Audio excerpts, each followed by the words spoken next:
তো সবাইকে good night. আমি তো খেতে বসছি, তোমাদের তো খাওয়া হয়ে গেছে কমপ্লিট, আর আমি বসতেছি খাইতে।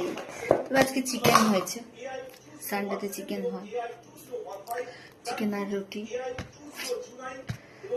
খিদেও পেয়ে গেছে, ঘুমও পাচ্ছে, কাজে গেছিলাম, কাজ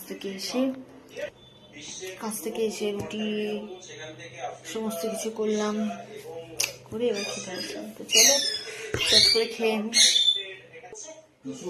চলো।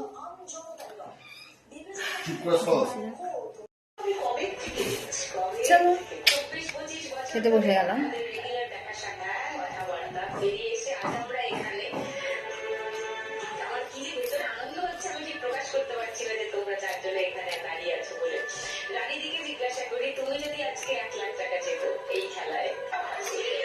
চিকেনটা দারুণ হয়েছে।